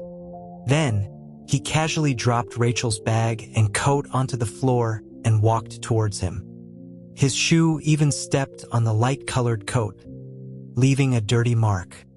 "You said to control her, so I will," he said, tapping Ethan's forehead. He glanced at the coat on the floor, then followed him back to the private room, stunned. The seating arrangement at dinner was extremely awkward. At the large round table, he sat next to Rachel, and Rachel sat next to Caleb. Rachel chattered on and on to Caleb, but he didn't respond, just eating quietly. Halfway through the meal, Caleb was called out. After he left, Rachel glanced at Ethan and started a conversation. "Hey, you're Ethan, right?" He didn't like her, so he didn't want to talk to her. "Caleb, my dear, told me to be polite to you." He continued to eat, but she wouldn't let up, trying to get friendly. "Hey, look, these are my photos from Dubai a few days ago. These selfies are all und. When Caleb, my dear, is free, the three of us should go together." She waved her phone in front of his face, showing off photos of herself in luxurious clothes and jewelry. The phone's movement made him dizzy. "By the way, do you know this girl?" She pulled up a photo of another girl. "Some ex-girlfriend. I don't think we're even in the same league, looks-wise. She's so dark." She laughed. He glanced at the photo. It was Amelia. In the volunteer group, he was closest to Amelia. She had always taken care of him. His temper flared. He snapped, asking if she even knew where that photo was taken. It was when she was at a remote village helping villagers carry water. He demanded to know who she thought she was to talk about Amelia. Rachel was stunned for a moment, then she screamed in his ear, asking if he was crazy. The table fell silent, and all eyes turned to them. Her face was red with anger. She threw her tea at him. The hot tea splashed onto his hand. He slammed his chopsticks down on the table with a loud crack. He got up and left. Amelia had once told him that arguing with self-absorbed people would only make him one of them. He suppressed his anger and didn't stoop to her level. After leaving the private room, he wandered aimlessly, circling the streets. The winter night was cold. He wrapped his down jacket tighter and crunched through the snow. He found an empty lot, hugged his arms, and squatted down, shivering. He sent a message to his group's leader, apologizing and saying he had left. He had ruined a perfectly good party. The tea on his hand was no longer hot. Besides anger, he also felt a pang of jealousy. Rachel's Caleb, my dear, had defeated him completely. Caleb, my dear. He had called him that first. He really liked Caleb. He wanted to throw himself into his arms, hold his arm, kiss his cheek, and be intimate with him in bed. He really, really liked Caleb. His phone battery was at 10%. He turned it off and stared blankly at the snow. Would Caleb be worried if he couldn't find him? Probably not. He had his girlfriend to take care of. He looked up at the endless night sky. He felt a gaze on him. He turned around and was slightly taken aback. "What are you doing here?" Leo was standing behind him. "Senior, I followed you all the way here."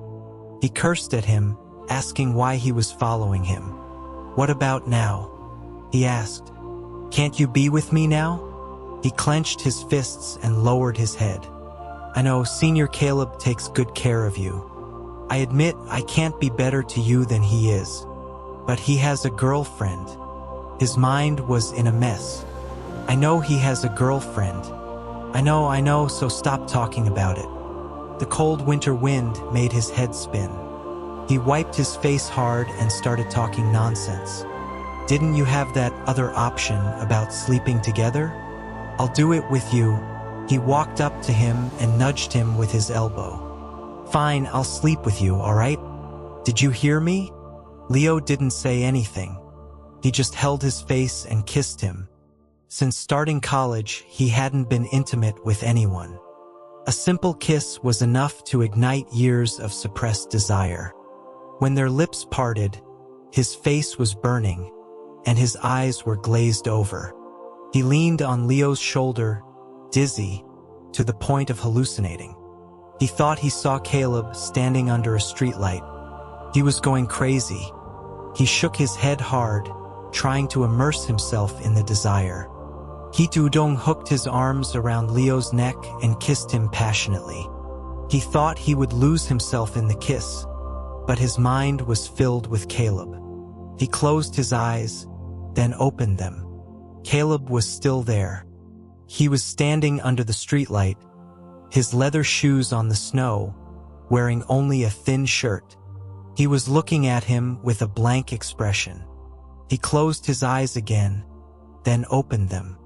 Caleb had unbuttoned 2 buttons of his shirt and was striding towards them, bringing a gust of wind with him. He was stunned for a moment, then slowly pushed Leo away. It was really Caleb. He strode over to them, his shirt unbuttoned, revealing his neck and collarbone, his skin red from the cold. Caleb was smiling at them with narrowed eyes, his back to the streetlight, half his face in shadow. He shivered involuntarily. Caleb reached out and grabbed his wrist, pulling him forcefully towards him. He pulled so hard that Ethan stumbled. He noticed Caleb's hand was ice cold. He pulled him behind him, shielding him with his body, and smiled at Leo. "Sorry, Ethan's drunk." "I'm not." He didn't get to finish the word drunk before he shut up. The hand on his wrist was squeezing tighter and tighter. His wrist hurt. He tried to break free but couldn't. He looked up and saw Caleb looking down at him, a smile on his lips, but his eyes were cold. Caleb chuckled at Leo. "Freshman, I'll take this drunkard home now. Don't take what happened today to heart. He's always like this when he's drunk. I hope you can understand." He then pulled Ethan away, his grip on his wrist like a vice. He walked quickly with large strides, dragging him to the parking lot. "Get in," his voice was low. He opened the car door, and Ethan sat in the passenger seat. At his feet was a case of Coke, a new one. He stared at the Coke, then at his wrist. His skin was red where Caleb had grabbed him with clear finger marks.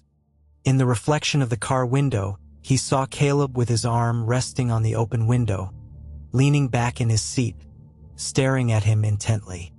He felt uncomfortable and covered his face, looking out the window. Both windows were halfway down. The winter night was silent, except for the sound of the wind. He didn't start the car and Ethan didn't move. They sat in silence. Occasionally, people would walk by, their laughter and chatter breaking the quiet. "Does it still hurt? Aren't you cold?" They spoke at the same time. He rubbed his wrist and glanced at him. "It doesn't hurt." Caleb grunted a and replied, "I'm not cold." Then, out of habit, he raised his hand to ruffle his hair. At that moment, Ethan was feeling awkward. After all, Caleb had seen him kissing another guy. The moment he raised his hand, Ethan flinched, ducking his head and turning away sharply. His head hit the car window with a thud. He rubbed his forehead and turned back. Both he and Caleb were stunned. Caleb's large hand was frozen midair. He rubbed his thumb and forefinger together, then stiffly lowered his arm. Ethan saw a hint of bitterness in his smile, and his voice was hoarse. "What are you hiding from? I won't touch you." Under the streetlight, Caleb's lips were pale, probably from the cold. They both turned to look out their respective windows. After a long time, he spoke. Caleb, I like menn. His voice was still hoarse. He dug his nails into his palm, his heart pounding. He repeated, "Caleb, I like men." His voice was faint.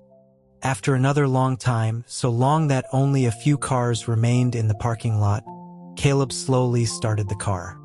They drove home in silence. Back at the apartment, he lay on his bed, exhausted, his mind a mess. He closed his eyes and fell asleep immediately.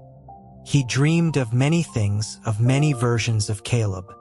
He slept poorly and woke up at 2 in the morning, his mouth dry. He went to the living room for a drink of water. When he opened the door, he froze. Caleb was sitting in the living room. The dining table was covered with beer cans, some upright, some toppled over. He was opening a can with one hand and chugging it. He walked over in his slippers and snatched the can from his hand. "Hey, Caleb, what the hell are you doing?" He switched on the living room light and met Caleb's eyes. Caleb's face was a little red, but his eyes were clear. He crossed his arms, leaned back in his chair with his eyes closed, and chuckled softly.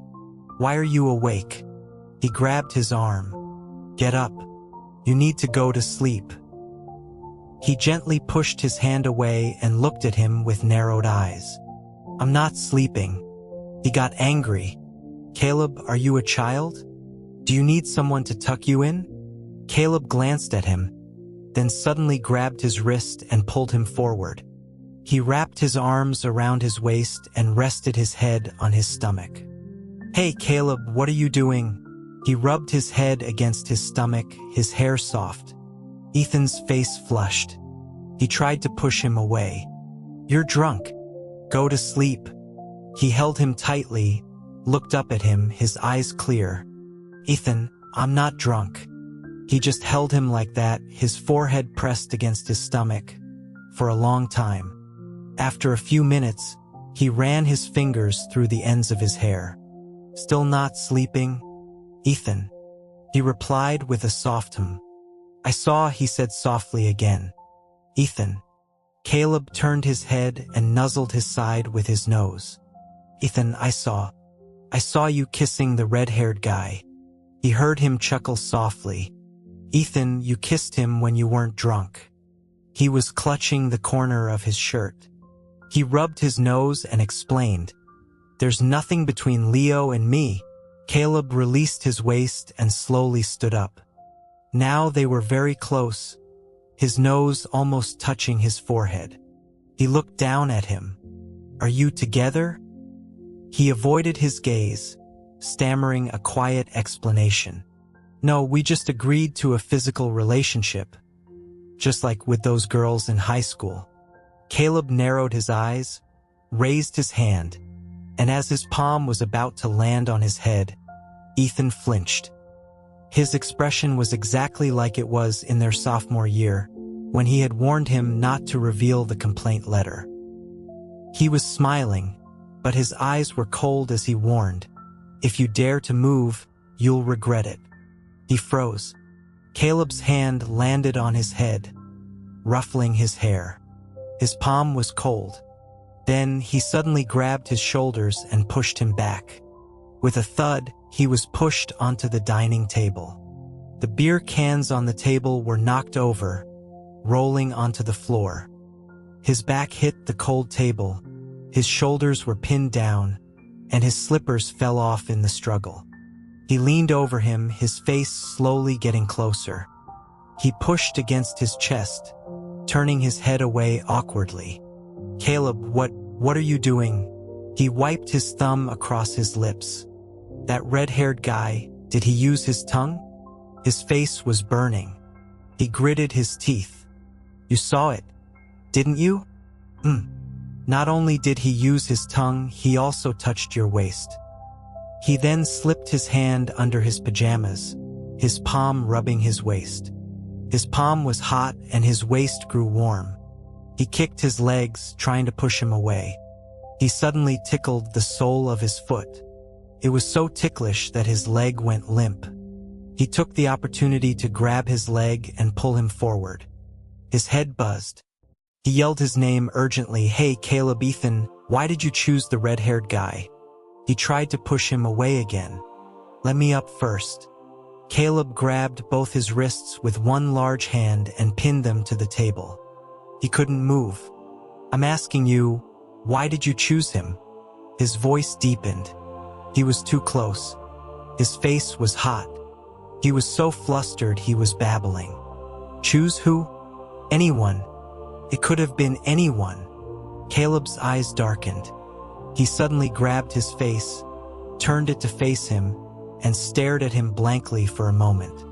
Then he leaned down and pressed his lips against his.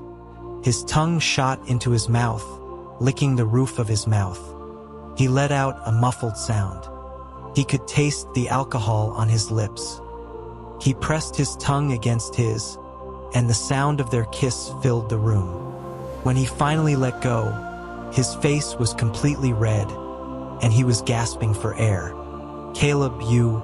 Hearing his own voice, he quickly shut up. The kiss had made his voice thick with desire, soft and kitten-like. Caleb chuckled softly, his eyes full of amusement. "Why did you stop scolding me?" He tilted his chin up, leaned down, and gently licked his Adam's apple. Tickled. He couldn't help but let out a soft moan. "Ethan, if it can be anyone, then do it with me," he whispered in his ear, his warm breath hitting his ear canal. He rubbed his ear with his shoulder, frowning. "Caleb, are you crazy?" "I'm a guy." "You're really crazy." "I know. You know nothing. As if you could get hard for me. You're just drunk. Stop this." Caleb suddenly grabbed his hand and placed it on his lower abdomen. He touched the front of his pants, stunned. They stayed in that position, the living room completely silent. After a long moment, he quickly pulled his hand back, digging his nails into the table. The hand that had touched him was burning, and his cheeks followed suit. Caleb wasn't embarrassed. He smiled at him, gently stroking the copper sulfate necklace around his neck with his finger. He stammered, It's like that." Then, inexplicably, he asked, "So, are we doing it?" The moment the words left his mouth, he regretted them. Caleb suddenly reached out, scooped him up by his hips, and lifted him. He buried his head in Caleb's neck, dazed. Caleb carried him like a child back to the bedroom, stripped off his clothes, and kissed his body over and over. His kisses were light, almost teasing. He couldn't help but cover his mouth, letting out soft moans. His fingers slowly entered him, gently moving inside. Just as he was about to lose control, he stopped. Caleb pulled his fingers out, licked them, and said with a chuckle, "We don't have any condoms." His whole body was red, burning with heat and anger. He kicked him with his feet. "Who needs a condom?" He smiled and stroked his hair gently. Then he suddenly covered his mouth and pushed into him. Outside, the night was cool, the moonlight hazy. A few stars hung in the dark sky, casting down a faint light. That party had thrown everything into chaos. The day after, he received a message from the president of his volunteer group, who was a huge gossip. He told him that after Caleb returned to the table, Rachel had complained to him. He didn't give her any face and, in front of everyone, broke up with her with a grim expression. The president had told Caleb that he had already left. Caleb had tried to call him repeatedly, but his phone was off. The president also said that Caleb had been wearing only a shirt when he ran outside to find him, leaving his wallet and coat behind at the restaurant. Hearing this, he immediately checked the weather forecast, 5 degrees Fahrenheit. It was also the day of the party. After Caleb carried him back to the bedroom, they had sex. He remembered they did it many, many times until the sky began to lighten. He was exhausted and fell asleep in Caleb's arms. They slept in each other's embrace and didn't wake up until the afternoon. When they woke up, they calmly went to eat, casually went for a walk. They talked, they laughed, they bought groceries, they went home. Everything was as usual, as if nothing had changed, and as if everything had. The next day, when he got home, Caleb was moving his things into his bedroom. "Hey, Caleb, what are you doing?" he asked, stunned. He was holding his pillow and smiled at him. "So we can sleep together more easily." He went to take a shower in a daze, only to find his towel was missing. He was already naked and shouted from the bathroom, "Caleb." He opened the door, leaned against the doorframe with his arms crossed, and looked at him with narrowed eyes. He covered himself slightly with his hands, turned his head away, blushing. "Towel." Caleb stared at him. "Washed it. It's not dry." He chuckled softly. "You're taking a shower?" He covered himself and mumbled a yes. "I haven't showered yet either." He leaned against the doorframe, not planning to leave. If it was time for a meal, you could say, "Let's eat together." If it was time for a shower, could you say, "Let's shower together"? He tried to say it. Then together? He saw Caleb's lips curve into a smile. He slowly walked into the bathroom and, in front of him, stripped naked. He looked down, not daring to look at him. What was he so shy about? They had already done everything last night. He started filling the bathtub. The bathroom quickly filled with steam. He smiled and pointed to the tub. "Get in." He awkwardly stepped in, his whole body stiff as he sat in the water. When Caleb got in, he splashed water everywhere. His warm chest pressed against his back, his breath on his neck. He heard Caleb laugh softly. "Shy?" His neck was stiff. "Shy about what?" "Ethan, you're all red," he whispered in his ear. "The water's hot." Caleb rubbed his earlobe with his finger. "Your ear isn't in the water. Is it hot too?" He turned to look at him angrily, only to see a hint of mischief in his eyes. He snapped at him, "Are you going to wash or not?" He laughed softly, not answering, and began to wash his hair. Caleb was terrible at washing hair. He guessed it was his first time. The shampoo got into his eyes several times. He rubbed his eyes in discomfort, cursing under his breath. He carefully rinsed his eyes with water. "Ethan, you look like you're crying." "Crying my ass.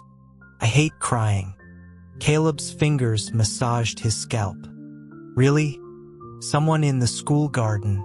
"Shut up. I've only cried twice." His movements paused. When was the second time? He had dug a hole for himself. He just closed his eyes and said nothing. He nuzzled his shoulder with his nose. "So when was it?" "I didn't get to see." Crying for him by the trash can was a terrible memory. He frowned. "It's good that you didn't see." He paused for a moment, then suddenly bit his shoulder hard. He yelped in pain. "Does it hurt?" he asked. "Let me bite you and see." Caleb laughed, rubbing his shoulder. "Since it hurts, you can cry." He narrowed his eyes. "Ethan, cry. You owe me one." What kind of logic was that? He turned away and ignored him. After washing his hair, he started washing his body. His hands, covered in soap, roamed over his body restlessly. He was frozen, his fists clenched, holding his breath. Caleb behind him chuckled softly. "What are you so nervous about?" He poked his lower back gently with his finger. "Relax." He tried to relax, leaning against him awkwardly. Then, like a startled rabbit, he jumped out of the tub, splashing water everywhere. He leaned against the wall, his face burning, cursing him. Caleb wasn't embarrassed. He chuckled softly, got up from the tub, a certain part of him standing at attention. He had a cunning look in his eyes as he walked towards him. "Want to try it in the bathroom?" He didn't say anything, his face red, giving his silent consent. Caleb, with water droplets glistening on his body, pulled him to the mirror and pushed him onto the sink. When he entered him from behind, he always managed to hit the right spot. He let out a few muffled moans and soon went limp on the sink. They did it like that. Afterward, the mirror was covered in fog. Caleb wiped it with his hand, revealing his face. They both looked at the mirror, stunned. Probably because he rarely cried. His eyes and nose were red, and tears welled up at the corners of his eyes. He suddenly grabbed his chin, brought his face close, and licked his eyes with his tongue. He pushed him away awkwardly, only to see his limp member become fierce again. "Are you a pervert? You like seeing people cry so much?" He smiled at him, tapped his forehead with his finger, then suddenly grabbed his shoulders and pushed him onto the sink again. Afterward, he was in a daze, only remembering him repeatedly licking his tears. By the time the leaves turned a fiery red, autumn had arrived. He and Caleb had started sleeping together. On the bed, on the couch, on the dining table. In the bedroom, the living room, the kitchen, even in public restrooms outside. But their emotional relationship was not smooth sailing. Things between them became tense. He never said he liked Caleb, and Caleb never said they were together. Their relationship was ambiguous, undefined, like a couple without a title. He kissed him, he entered him, but he never said he liked him. Every morning, he would wake up to see his sleeping face and want to slap him, to ask him, "What are we?" But he always held back, thinking, "Tomorrow I'll ask him tomorrow." His tomorrows were endless. They did all the things couples do, so much so that he really thought Caleb was completely his. At the time, he thought he and Caleb would continue in this ambiguous stalemate, but he couldn't resist his own rash actions. Autumn was always desolate, and a cold front had just hit. He was craving a hot burger. There was a diner near their apartment that made amazing burgers with plenty of fillings. He and Caleb went there often. He could never finish his, and Caleb would always eat his leftovers. He was always like that, eating what he left behind. He was a messy eater and would make a mess of his food, turning it into a mush. Caleb didn't mind and would eat it anyway. That night, looking at the bare trees outside, he called Caleb and said right away, "Hey Caleb, I want to get a burger." Caleb paused for a moment. A few seconds later, a soft sound came from the phone, like a laugh or a sigh. "Ethan, I have plans tonight." His tone was unreadable. The bare trees outside swayed in the wind, and his heart sank. He clenched his phone. "With who?" He was silent on the phone for a long time, so long that his phone screen went dark. Finally, he said, "My mother arranged a blind date." He gasped, his hands quickly turning cold. He mumbled a and hung up in a panic. Ever since they started sleeping together, he had stopped going on blind dates. In the past few days, he had often seen him on the balcony, talking to his mother on the phone, his usual smile gone, the calls lasting a long time. After ending the call, he rubbed his face hard with his palm and threw his phone onto the bed. He punched his pillow, muttering curses to himself. There were 3 things he despised in his youth: rigid rules, insincere people, and formalism. Now, there were 3 things he despised: Caleb, Caleb, and Caleb. Without Caleb, he went to get a burger himself. After buying it, he realized he had forgotten his keys.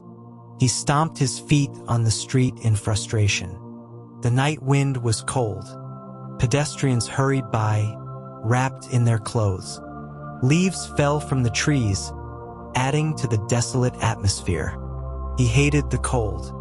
After some hesitation, he gritted his teeth, wrapped his coat tighter, and sent Caleb a message. He told him to wait for him at a restaurant. He arrived quickly but hesitated at the door. From his vantage point, he could see into the brightly lit restaurant, where Caleb was sitting face to face with a girl. He squatted on the street, the cold wind blowing on him, holding his burger and taking a large bite, chewing loudly. They weren't eating, just talking for a very long time. By the time they finished, the food on the table was untouched. When they came out, he recognized the girl. Her name was Bianca. She was also from their school and, like Caleb, studied law. Caleb was wearing a dark nylon trench coat, and Bianca was in a white wool coat. They looked so good together. He looked down and saw he was wearing a shabby gray down jacket that made him look bloated. He stood up, threw his burger in the trash, and wiped his mouth with his hand.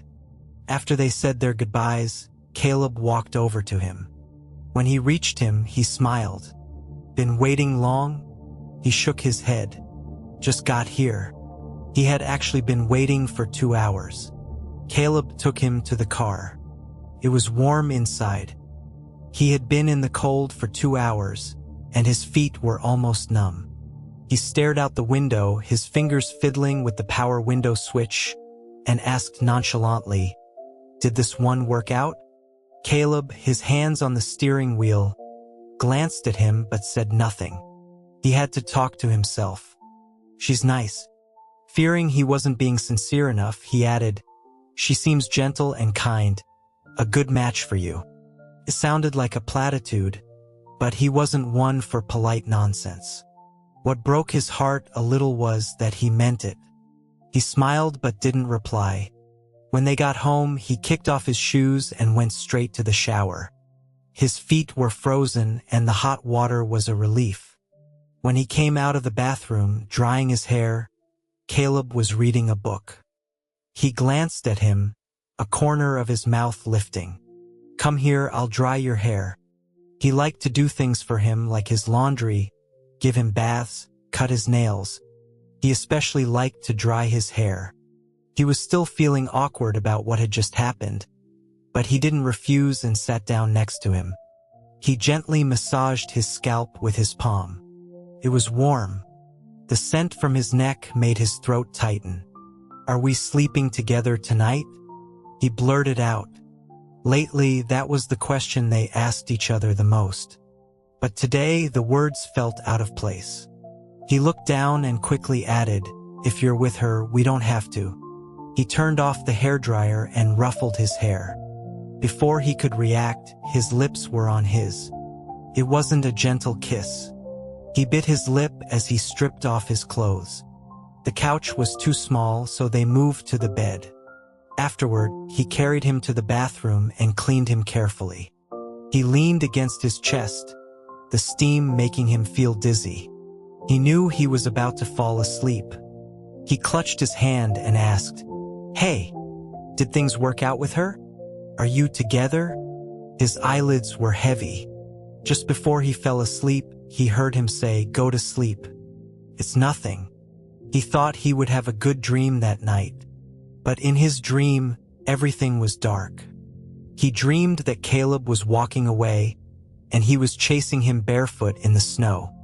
The snow was freezing and his feet went numb. He ran desperately. Finally, Caleb turned around and told him, "Ethan, I'm getting married." He woke up with a start. Caleb was sleeping soundly beside him, his arms wrapped tightly around him. He leaned against his chest, listening to his heartbeat with wide eyes. His phone screen lit up. He got up to get it, but as soon as he reached for it, an arm shot out from behind him, pulling him back into an embrace. Caleb, his eyes still closed, nuzzled his hair. Ethan, let's sleep a little longer. But he had had a nightmare and couldn't sleep. He turned on his phone.